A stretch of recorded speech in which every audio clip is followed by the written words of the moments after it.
समझ में नहीं आया कुछ। यदि बाजी साहब भोजराज जी को मीरा माँ से इतना ही स्नेह था तो फिर उन्होंने मीरा माँ को जल समाधि लेने के लिए क्यों कहा? नहीं राजपुरोहित जी, नहीं, प्रेम इतना क्रूर भी हो सकता है, हमें तो विश्वास ही नहीं हो रहा। अभी आपको अपने जीवन के कई पृष्ठ पढ़ने शेष हैं बाबूजीरा। जब आपको किसी से प्रेम होगा तब पता चलेगा कि प्रेम अपने साथ कई कठिनाइयां और कई समस्याएं भी लेकर आता है। प्रत्येक व्यक्ति कई संशय, संदेह और पूर्वाग्रह के व्याधियों से पीड़ित होता है, और इस संदर्भ में भोजराज भी कोई अपवाद नहीं थे। अपने कानों से सुना है हमने, खुली रास लीला चल रही थी मंदिर में बंद होकर। हमारे कान धोखा नहीं खा सकते। मीरा किसी से कह रही थी कि वो उसके बिना जी नहीं सकती, मर जाएगी अगर बिछड़ना पड़ा तो। और आप दादा भाई, आप तो इतने भोले हैं कि अपनों पर अंधविश्वास करते हैं। मगर हम कह देते हैं कि अब पानी सर से ऊपर बहने लगा है। आपने मीरा के लिए क्या कुछ नहीं किया, यहां तक कि अपने पति होने के अधिकार तक को छिन जाने दिया। अनगिनत रातें शैया पर अकेले बिताई आपने, और उसके बदले में आपको क्या मिला? अपमान भरा एकाकी जीवन, और उसके उपरांत अब ये प्रेम प्रसंग। नहीं, ऐसा नहीं हो सकता। जानते बूझते एक दुष्चरित स्त्री को यूं बेलगाम छोड़ना हमारे परिवार और कुल के लिए अभिशाप बन सकता है दादा भाई। और आपकी पीठ पीछे रासलीला रचाकर मीरा ने यह सिद्ध भी कर दिया है। यह सच नहीं है। यही सच है दादा भाई। दादा भाई हैं आप हमारे। हम तो केवल इतना चाहते थे कि विवाह के उपरांत आपका जीवन आनंद से भरा हो, परंतु उस मीरा ने सब कुछ नष्ट कर दिया। हमारे सपने, आपके सपने, इस पूरे राज परिवार के सपने। और अगर आपने अभी मीरा को नहीं रोका तो मीरा हमारे कुल की मान मर्यादा पर ऐसा काला धब्बा लगाएगी कि हमारे आने वाली कई पीढ़ियां उसको नहीं धो पाएंगी। मेरे गिरधर गोपाल, इन्हें क्षमा कर दीजिए। ये नहीं जानते कि ये क्या कर रहे हैं, क्या सोच रहे हैं। इन्हें सद्बुद्धि का आशीर्वाद दीजिए। हम ऐसा नहीं होने देंगे। इस विश्वासघात के लिए हम मीरा को इसी समय उचित पाठ पढ़ाएंगे।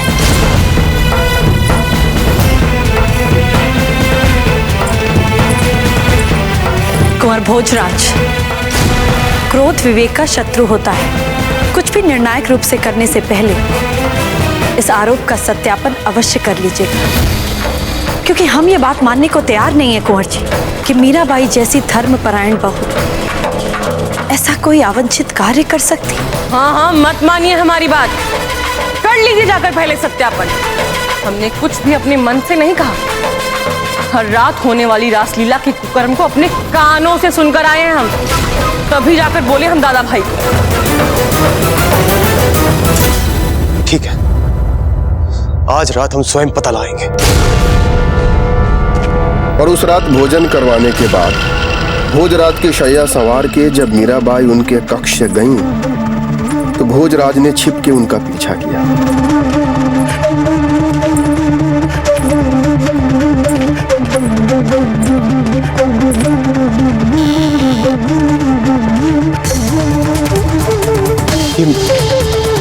मैं क्या कर रहा हूं?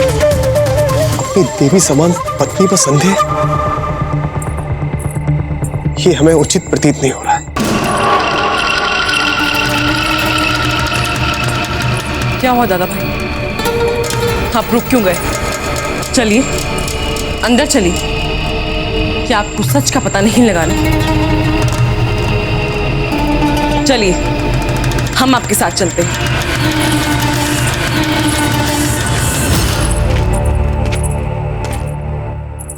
आप ही मेरा प्रेम हो, मेरा जीवन हो, मेरा सर्वस्व हो।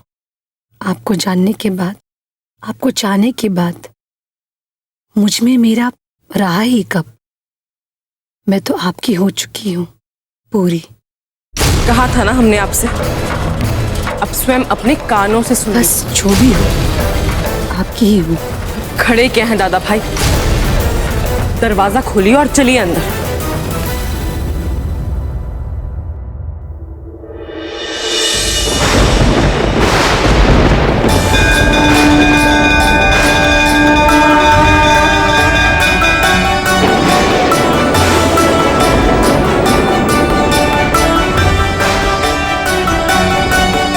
मनसा वाचा कर्मणा।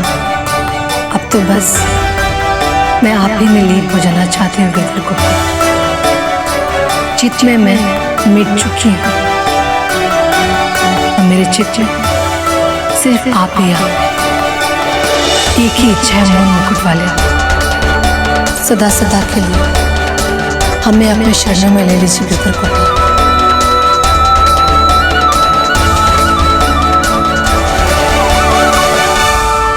इस बहाने मीराबाई जी के कान्हा जी से साक्षात्कार के बाद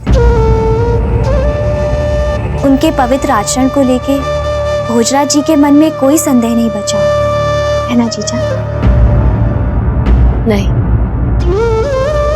उस समय तो कोई संदेह नहीं बचा होगा। किंतु क्या जीजा? किंतु उदाबाई कहाँ चैन से बैठने वाली थी। जल भून गई थी,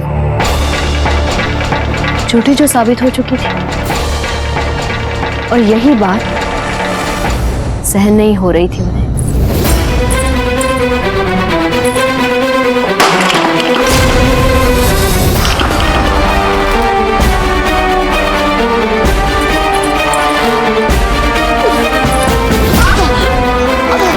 हमें झूठा साबित करना चाहती हैं?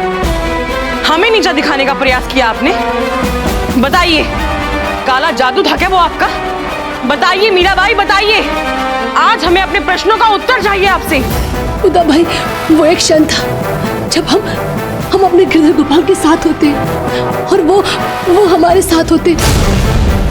यदि आपको हमारे गोपाल भक्ति के चरम प्रकाश से कोई भी कष्ट पहुंचा हो तो उसके लिए हम आपसे क्षमा चाहते।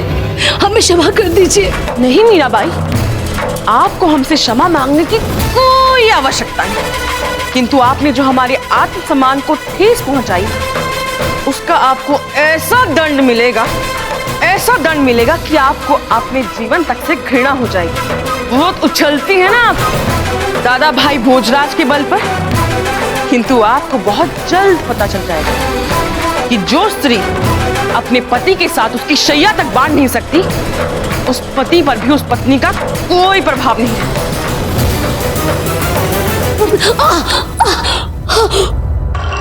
उदाबाई ने जो कहा था मीराबाई को दिखा दिया पूरा करके उसे।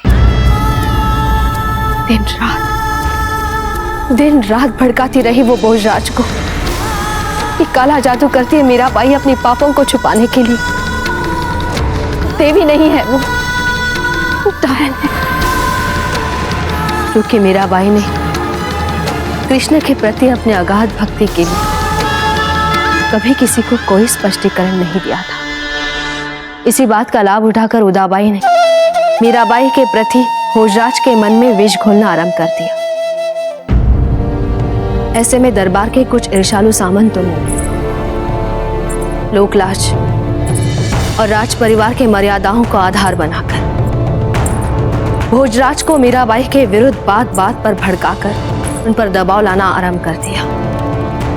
और बात बढ़ते बढ़ते यहां तक बढ़ गई कि एक दिन उन्होंने मीराबाई से दो टूक बात करने का निर्णय ले लिया।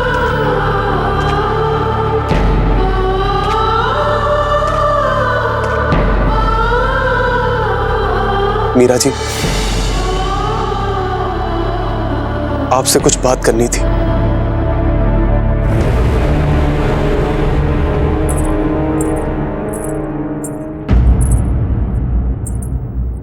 आपकी आंखें सदा आपके मन के भाव को बता देती है और आपके मन के भाव को पढ़ने में आज तक हमसे कोई चूक नहीं हुई। फिर भी आप जो कहना चाहते हैं कह दीजिए। हम थक चुके हैं लोगों के ताने सुनते सुनते। आप जिस तरह का जीवन व्यतीत कर रही हैं, ऐसा जीवन हम जनसाधारण के संसार के साथ मेल नहीं खाता। कितना प्रयास करें, कितना, कोई सामंजस्य नहीं बैठा। और दुख की बात तो यह है कि हम आपको जानते हैं, चाहे कुछ भी हो जाए, आप श्री कृष्ण के भक्ति के मार्ग को नहीं छोड़ेंगे। इसका अर्थ तो यह हुआ ना कि आपने हमारे लिए कोई विकल्प ही नहीं छोड़ा। हमारे लिए क्या आदेश है स्वामी?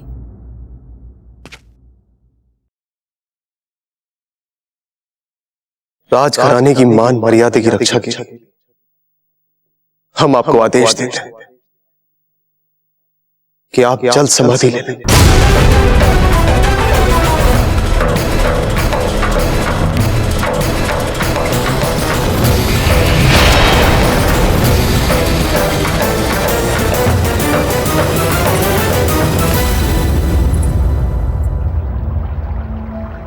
जैसी आपकी आज्ञा स्वामी।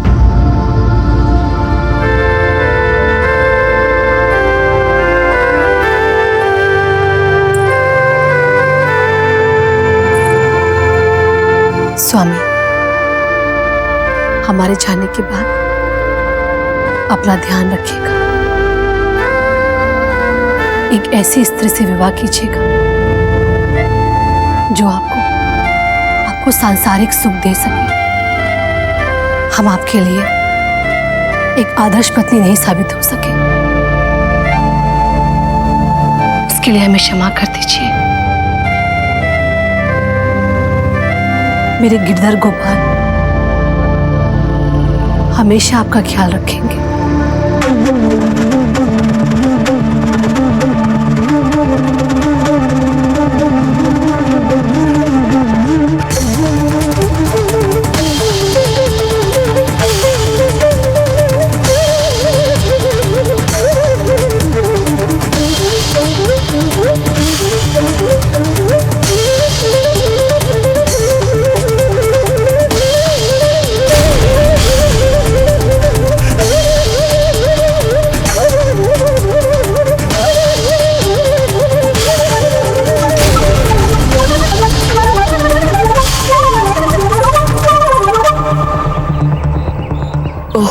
मीरा माँ, क्या कर दिया हमारे पूर्वज ने आपके साथ?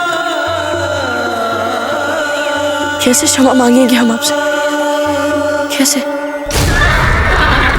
क्या जल समाधि? आप हमारे साथ मजाक कर रहे हैं मियां तानसेन? इसका मतलब आप हमें इतनी दूर उससे मिलने के लिए लेके जा रहे हैं जो कब की मर चुकी है। आपकी इतनी जुर्रत! किंतु जहांपना, मैंने ऐसा कब कहा कि मीरा मां मर चुकी है? मैंने तो ऐसा कदापि नहीं कहा। बेवकूफ समझते हैं आप हमें? ये सब जानते हैं कि जो जल समाधि लेता है वो मर जाता है। साधारण इंसान मर जाता है जहांपना। साधारण नश्वर इंसान पानी में समाधि लेकर मर जाते हैं, किंतु मीरा मां नहीं। क्या मतलब है आपका? उस दिन जो हुआ उसे आज तक कोई नहीं समझ पाया, और जो चमत्कार कोई नहीं समझ पाया वो भला मैं आपको कैसे समझा सकता हूं?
कहाँ जा रही हो मीरा?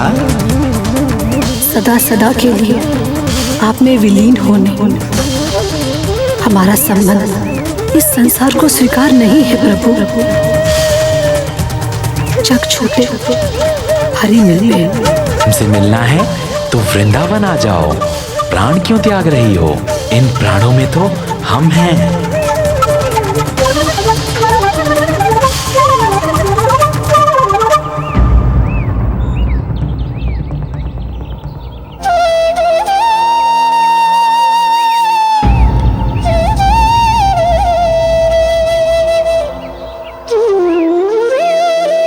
इसका मतलब भगवान श्री कृष्ण ने स्वयं दर्शन दिए थे मीरा माँ को अपने साक्षात स्वरूप में। हाँ बाबूजी रानी, दर्शन दिए थे भगवान ने, पर हर कोई कहाँ देख सका उस प्रभु को। परंतु मीराबाई हर कोई नहीं, दिव्य आत्मा है, इसलिए केवल मीराबाई ही दर्शन कर पाई अपने कान्हा का। ईश्वर के साक्षात स्वरूप का तेज इतना प्रबल होता है कि साधारण जन तो उस तेज को सहन ही नहीं कर सकता। उसे पचाने के लिए उच्च कोटि की भक्ति चाहिए, और मीराबाई की कृष्ण भक्ति तो ऐसी है कि वे स्वयं कृष्णमय हो गई है।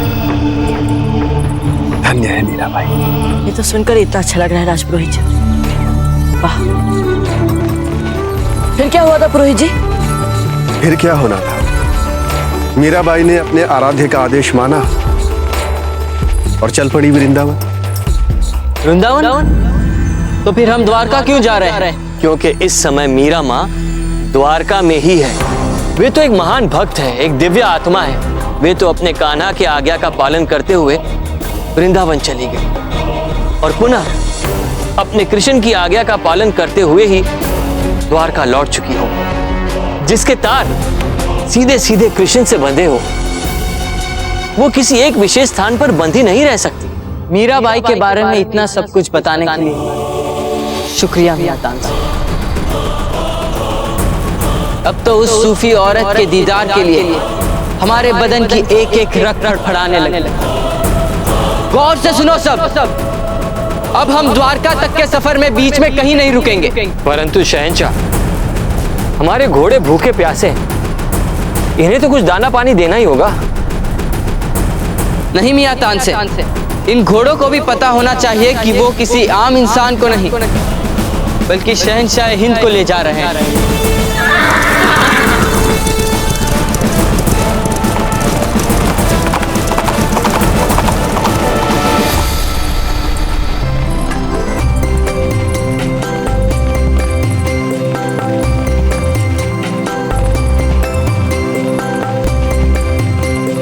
सुना है आपको अश्व? हाँ। आइए।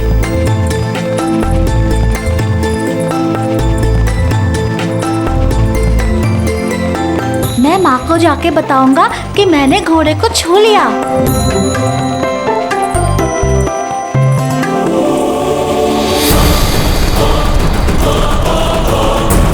हुजूर, हम एक बसे हुए गांव में प्रवेश कर रहे हैं। मनुष्यों की बस्ती है वहां। आप कृपया अपने घोड़े की गति धीमी कर लीजिए। कैसी कमाल की बात है मियां तानसेन, पहले हम इसकी रफ्तार कम नहीं कर रहे थे और अब कमबख्त ये अपनी रफ्तार कम ही नहीं कर रहा। बहरहाल हमें पसंद है ऐसे बेलगाम घोड़े। हमारी तबीयत और फितरत से जबरदस्त मेल खाते हैं ऐसे घोड़े। मजा आता है इन्हें दौड़ाने में।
नियंत्रण में रखने नहीं आता तो फिर क्यों करते हो घुड़सवारी?